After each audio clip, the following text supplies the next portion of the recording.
ராணிப்பேட்டையில் ரயில் பயணிகளை குறிவைத்து செயின் பறிப்பில் ஈடுபட்டு வந்த கேடி பெண்கள் கையும் களவுமாக கைது செய்யப்பட்டுள்ளனர்.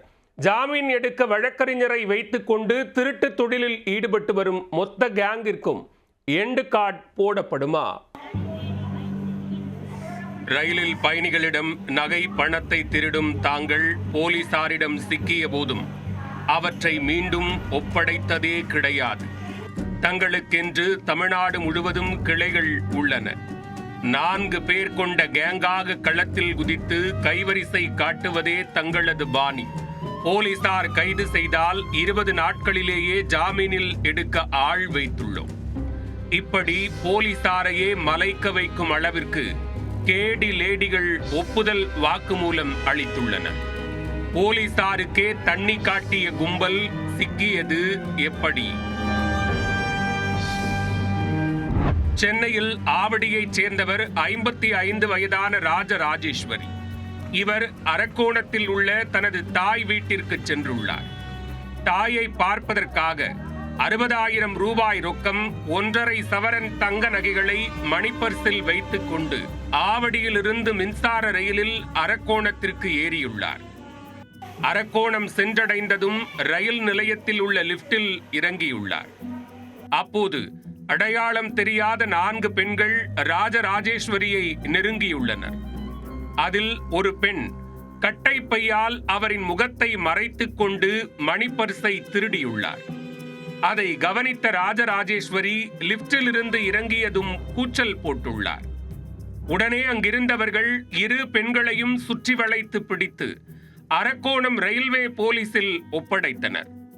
இது குறித்து போலீசார் வழக்கு பதிவு செய்து விசாரணை நடத்தினர். விசாரணையில் செயின் பறிப்பில் ஈடுபட்ட 2 பெண்களும் மதுரை வண்டியூரைச் சேர்ந்த அனிதா மற்றும் பிரியா என்பது தெரிய வந்தது. பின்னர் அவர்கள் அளித்த வாக்குமூலத்தை கேட்டு போலீசாரே ஆடி போயுள்ளனர். அனிதாவும் பிரியாவும் உறவுக்காரர்கள் என்பதுடன் ரயில் பயணிகளை குறிவைத்து திருடுவதற்கென்றே ஓர் கேங்காக செயல்பட்டு வந்துள்ளனர். தமிழ்நாடு முழுவதும் தங்களுக்கு கிளைகள் உள்ள போதும் தங்களது திருட்டு கும்பலில் உள்ளவர்கள் யார் என்றே ஒருவருக்கொருவர் தெரியாது என்று கூறியுள்ளனர். செயின் பறிப்பில் ஈடுபடும் போது போலீசில் மாட்டிக்கொண்டால் தங்களுடன் வரும் மேலும் 2 பெண்களை காட்டிக் கொடுக்க மாட்டோம் என அனிதா அன்கோ தெரிவித்துள்ளது. அவர்கள் குறித்து எந்த தகவலும் தங்களுக்கு தெரியாது என்று போலீசாரிடம் சொல்லிவிடுவோம் எனவும் கூறியுள்ளனர். அதே வேளையில் போலீசாரிடம் மாட்டிக்கொண்ட தகவலை அவர்களுடன் வந்து தப்பிச் செல்லும் பெண்கள் வழக்கறிஞரிடம் தெரிவித்து விடுவார்கள். பின்னர் அவர்களை ஜாமீனில் எடுப்பதற்காகவே உள்ள ஆனந்தன் என்ற வழக்கறிஞர் களத்தில் இறங்கி விடுவாராம்.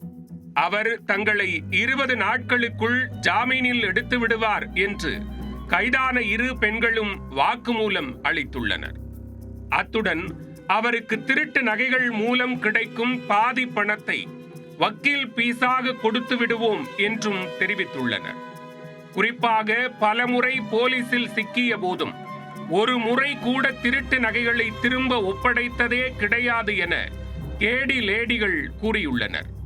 ஏனெனில் திருட்டு வேலையில் ஈடுபடும் போது தங்களுடன் வரும் மற்ற 2 பெண்களிடம் அவற்றை ஒப்படைத்து விடுவோம் என்றும் அவர்கள் யார் என்பது குறித்து வழக்கறிஞருக்குத்தான் தெரியும், தங்களுக்கு தெரியாது எனவும் வாக்குமூலம் அளித்துள்ளனர்.